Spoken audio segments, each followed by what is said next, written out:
This is the Fortress of Meropide, and is the absolute last place you're going to want to end up in on your weekend getaway to Fontaine. This massive, infamous underwater prison is completely locked up tight, and is the home to countless other inmates who were unfortunate enough to be on the wrong end of the law. And whether or not you landed here because of your own fault, or were at the wrong place at the wrong time, regardless, this is where they are going to lock you up. The fortress is where we meet plenty of notable characters that we have been dying to see for a long time now, such as the adorable little Sigewinne. I like smart people, but I also like playing dumb. I like the feeling of being trusted. Who works as the head nurse inside of the infirmary. That adorable little rabbit monster is also known as a Melocene. However, it doesn't take a scientist to also notice that she doesn't exactly look like the rest of her kin.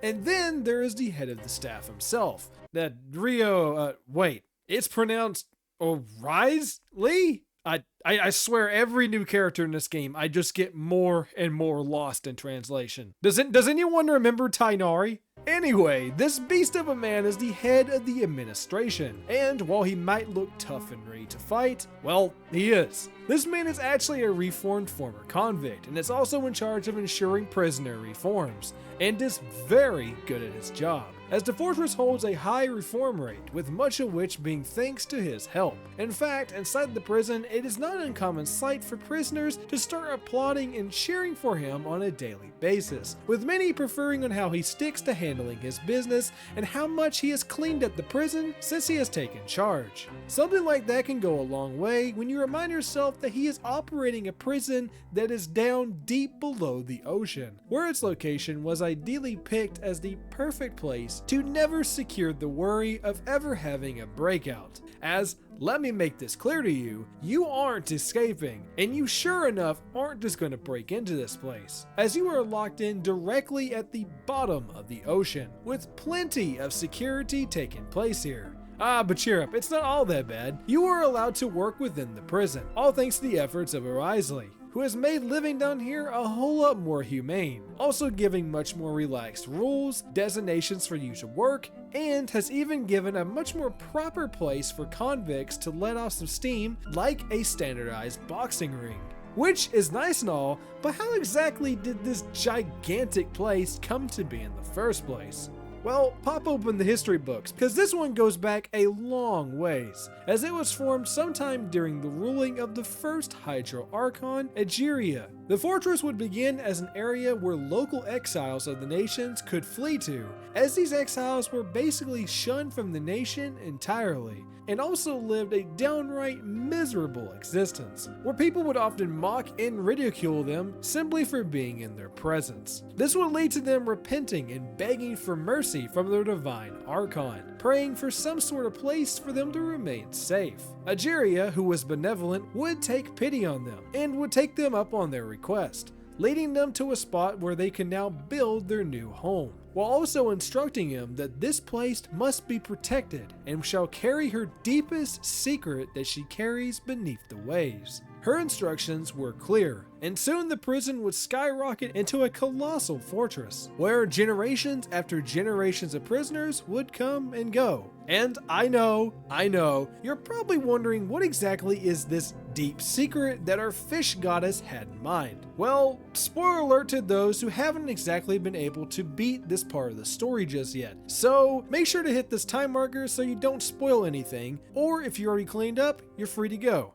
Alright, so you're still here? Alright, let's go. The secret that was bestowed to them was actually none other than the entrance to the ancient primordial sea, which, if you aren't up to date, is basically the birthplace of life itself, and is extremely forbidden for anyone to access. This forbidden zone, quote unquote, would go on to be sealed away, and would only be accessible if you were a registered warden for the prison itself, or is a very trusted individual.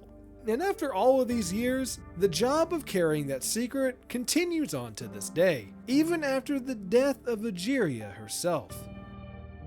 Because of its nature of being a centralized zone for exiles, this fortress doesn't exactly fit in as a government-ran institution, and is instead its very own entity, being unbound from any sort of legal control that's put in place from Fontaine. To add on to this, not even courts get involved here, and the only real work that Fontaine puts into the prison is simply by sending in additional guards to help keep the place running smoothly. Because they are separate, many rules and operations work much differently here, with a lot of the prisoners going on normal work schedules, having gym routines, and often are just trying to live the best lives that they can possibly have. In fact, it's not an uncommon sight for many of the prisoners here to end up denying wanting to leave the fortress ever again, and would much rather prefer living down here around their fellow exiles instead. The reason for this mainly resonates from the fact that society has practically rejected them outside this underwater tomb, and that much of modern life has simply just passed by them, making it incredibly harder for them to just adjust once again.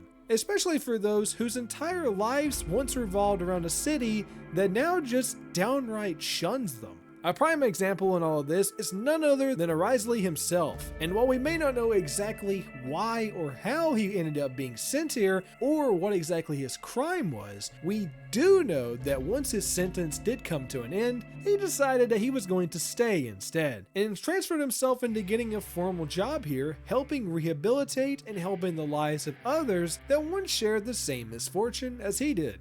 There's even a less traditional system that's put in place here to help keep people safe, and was actually put into place by none other than the old former head of the Special Security and Surveillance Patrol of Fontaine.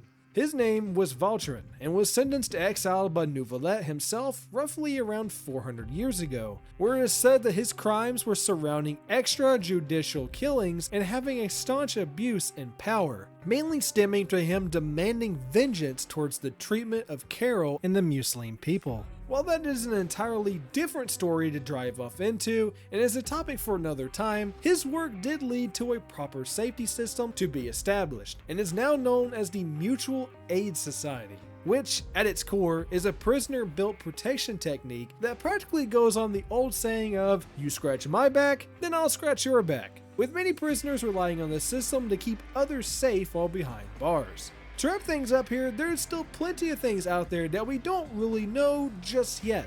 From the details of Wriothesley's past crimes, to the little Museline nurse, Sigewinne, and much of her medical wing, which, if I had to make a guess, will most likely be revealed later on down the line once we actually get a chance to play as her. And don't get me started on the giant ship that Wriothesley has. Anyways everyone, I hope you enjoyed today's episode of Judge Mathis, and I hope that at least this helped keep someone from getting locked up. I'm looking at you, Diona. We all know that you bathe like an actual cat. Disgusting. For the rest of you out there, I hope you all enjoyed today's video. Every week I release brand new lore content, with plenty more to come. So make sure to stay subscribed so you don't miss out. Also, hit that like button if you liked today's prison reform lesson, and feel free to join our Discord so you can stay up to date and hang out with me and the rest of the cult of Dia's abs. Yeah, you heard me. And as always, till next time, Samurai.